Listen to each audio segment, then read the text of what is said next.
Halo, Assalamualaikum warahmatullahi wabarakatuh. Berjumpa lagi dengan saya, Amir Hidayatullah.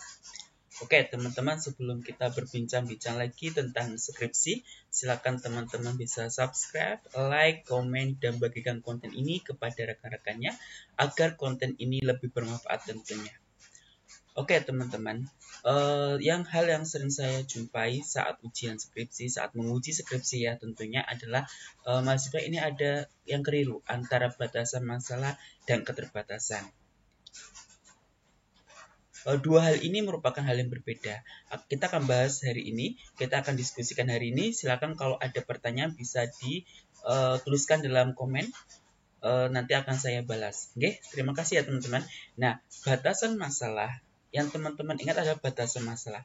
Batasan masalah ini dibuat agar penelitian teman-teman tidak terlalu meluas. Agar penelitian teman-teman fokus. Karena kalau penelitian teman-teman sangat luas, ini akan berdampak misalkan pada biaya yang akan diperlukan. Dalam hal waktu. Waktu ini akan semakin lama. Padahal teman-teman mengerjakan skripsi ini itu maksimal 1 tahun. Nah, sehingga dalam penelitian teman-teman ini perlu batasan masalah agar lebih fokus dan penelitian teman-teman tidak terlalu melebar. Batasan masalah kalau misalkan kita menggunakan data primer atau kita menggunakan kuesioner, batasan masalah ini misalkan adalah yang teman-teman tulis di batasan masalah ya. Yang pertama adalah variabel yang digunakan. Jadi kalau misalkan saya meneliti tentang kepatuhan pajak, maka saya akan menuliskan variabel independen yang akan saya gunakan di penelitian ini. Itu di batasan masalah saya ungkapkan itu. Terus yang kedua adalah objek penelitian. Nah, objek penelitian ini saya juga ungkapkan. Misalkan saya hanya berfokus pada Kabupaten Cilacap atau Kabupaten Gunung Kidul, maka saya akan tuliskan itu. Kalau bisa, teman-teman juga ungkapkan alasannya di situ. Misalkan saya meneliti di Cilacap, alasannya kenapa. Oke? Nah, terus yang berikutnya, kalau misalkan itu adalah kita menggunakan data sekunder atau data kita ambil dari bursa efek atau kita berfokus pada perusahaan, maka yang harus dicantumkan juga yang pertama adalah variabel yang digunakan. Selain itu, teman-teman juga bisa membatasi, misalkan hanya perusahaan manufacturing atau perusahaan jasa yang akan digunakan. Maka teman-teman menuliskan di batasan masalah. Kalau bisa, lagi-lagi disertakan dengan alasannya. Dan yang ketiga adalah tahun penelitian. Misalkan nih, teman-teman mau meneliti perusahaan manufacturing yang ada di Bursa Efek Indonesia. Apakah teman-teman akan meneliti semuanya?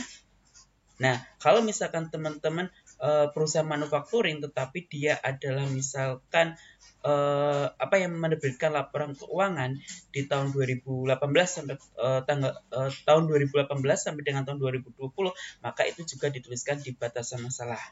Oke, itu untuk batasan masalah ya teman-teman. Nah, untuk keterbatasan penelitian itu adalah bukan lagi batasan masalah kita pindahkan, tetapi keterbatasan penelitian ini adalah kendala yang teman-teman alami saat melakukan proses penelitian. Misalkan apa?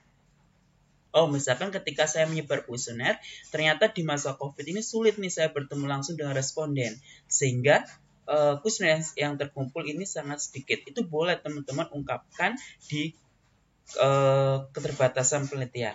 Atau mungkin ketika teman-teman menguji atau menganalisis datanya, ternyata adjusted R square-nya itu hanya 0,01 sehingga ada 99,9% dipengaruhi faktor lain. Maka teman-teman juga bisa ungkapkan itu di batasan masalah. Nah, itu saja teman-teman. Silakan jangan lupa subscribe. Tetap semangat mengerjakan skripsi. Skripsi yang baik adalah skripsi yang selesai. Ide yang baik adalah ide yang diketikkan dalam tulisan. Salam pejuang skripsi. Sekian. Wassalamualaikum warahmatullahi wabarakatuh.